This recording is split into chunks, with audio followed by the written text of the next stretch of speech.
So I've been to a few track days and I love it. I want to get into it a bit more. I want to actually learn how to race. I don't know a thing about racing. I'm going to take the time to actually sit down, learn some more techniques. Hopefully you can learn something too. Let's now look more closely at racing lines themselves and how they work.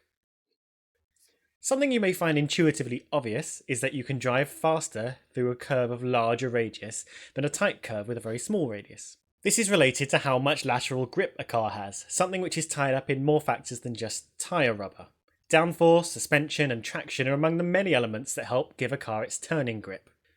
This car is going around in a circle as fast as it can, let's say 40 miles an hour. It's able to keep to the circular path because the lateral friction from the grip of the car is pulling it inwards towards the centre of the circle, while the drive of the car and its continued momentum coaxes it to continue in the direction it's pointing. So does that mean the more grip you have, the tighter the circle can be and the faster you can go? I'm assuming that's what that means. These two forces together lead to circular motion, and as we discussed last time, corners are just bits of circles. This circle's radius, its size, is defined by the grip of the car at this speed. Now if the car were to speed up a bit, to 50 miles an hour, it wouldn't be able to hold this tight loop. It would start to slide and drift outwards towards a larger circular path. And as it continues to get faster, the car drifts to wider and wider arcs. Now all of this was just to reinforce the idea that a bigger arc, a curve with a bigger radius, a longer corner, will allow you to drive faster through it. So, looking back at our corner. A simple, single radius corner with no complicated tightening parts or whatever that we discussed in the last video. If we want to find the fastest line through this corner, we just have to find the circle that takes us from the outside of the track, clips the inside in the middle, and then launches us back to the outside of the track on the other side, right? And that's pretty much all I know. That's like as far as my knowledge goes. To get an efficient turn of a circle, but no, an efficient turn of a corner. But I think there's going to be more to this, and that's why we're here. Well, not quite, as it happens. While you can, given all the measurements of a corner, calculate and plot the mathematical racing line we just discussed, things aren't all that simple.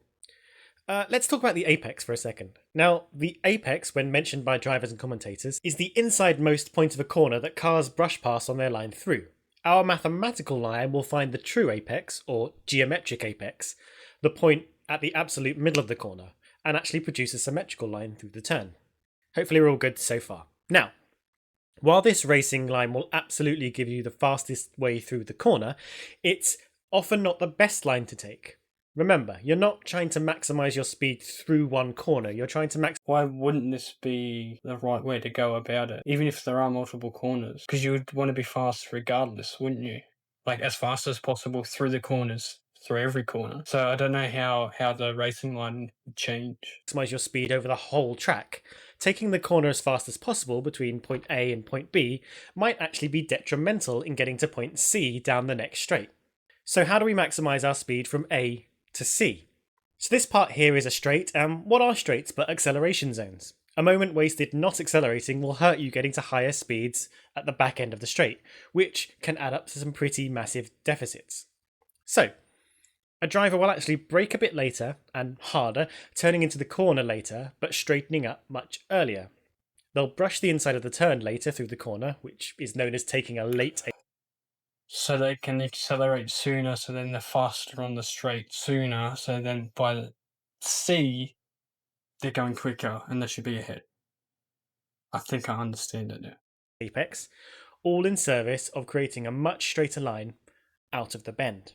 So now we're all good to go with hoofing it out of the corner from this point, so we should be much faster by point C at the end of the straight. In our normal line, we're Genius. I know this is basic stuff, but I don't know it. So that's why I'm here. still straightening the car up all the way through here, so we're exiting the corner slower than when we took a later apex. Taking a late apex is increasingly effective the slower the corner. This is because you have a much bigger acceleration potential when starting from a slower speed than from a higher speed. This is why hairpins in particular are taken with such a maximally late apex approach, distorting the racing line much more than the faster gentle corners. Exit speed isn't everything though. You can flip what we just said on its head and go for an early apex if you want to maximise entry speed throw the car into the corner, and sacrifice the exit speed trying to sort the car out. Now, why would we ever do this? Well, what if our corner was followed not by a straight, but by another corner or sequence of corners? In this case, we don't care about exit speed from the first corner. Racing's hard, hey? So you have to constantly adjust how you're approaching the corner and exiting the corner, depending on what's not just next, but the couple of corners afterwards. That much, as we're not trying to maximize acceleration here. Instead, we care about position and stability so we can take the next corner as fast as possible. In fact, in a sequence of turns, be it chicane or any kind of complex, you're really looking to maximize your final exit acceleration, while taking the fastest possible line through the middle of all the corners. In which case, you'll probably take an early apex here on entry to the complex, take the more mathematical path of least resistance through the middle, and, if possible, get yourself a nice late apex at the exit. Through a sequence, you might not want to exit an early corner as wide as I think that it's coming together now. So you come in to where it's going to be tighter. It's going to be corners as much speed as possible, and then slowing down at the last second. So then you have the slow speed to go around the corners, and then you use the what does it say? The geometric preferred line, essentially. So the most efficient line before the straight, and the straight is where you want to really get out as soon as possible and just hoon it. That makes sense. possible. Instead, you may need to keep the pace steady and stay tucked in, ready for the next corner. All sequences are different, and working out which turns are the most important to carry speed through is part of a driver's skill. Now, you may have heard commentators talking about the karting line. So, what is this? Well, for reasons I don't need to go into in this video, it's often faster for karts not to hit the apex through some corners, but instead take a wider line. See, karts travel faster when keeping momentum instead of hard braking, turning, and accelerating, as they are naturally very slidey and unstable. Now, why would an F1 car ever take this line? One reason is if its tyres are absolutely knackered. Another might be if it rains. When the track is wet, there are two good reasons to take a wider line. One is for a very similar reason to the karts. It's better and faster to keep momentum through the corner than trying to brake hard, turn fast, and accelerate from low speeds on a slippy surface. The car is much more likely to get away from you when you're being a bit dramatic with it, using techniques designed for the grip of a dry track. Secondly, if there's been dry running, the dry racing line will be covered in a layer of rubber. This rubber becomes super slippery when wet, much more so than the track itself, which has grain and texture to displace and absorb the water. Taking a wider karting line avoids the rubber through the slipperiest parts of the corner, and this is especially important in slow corners, which rely heavily on good traction. So these are the basics of racing.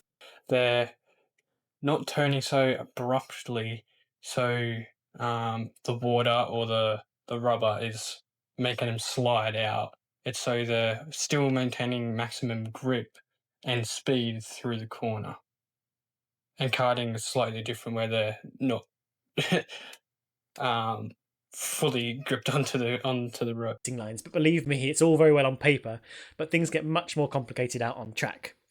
Bumps on the entry, exit, and inside of the corner will affect your choice of path through. Changes in track surface, camber, and elevation will come into play. What are the curbs like?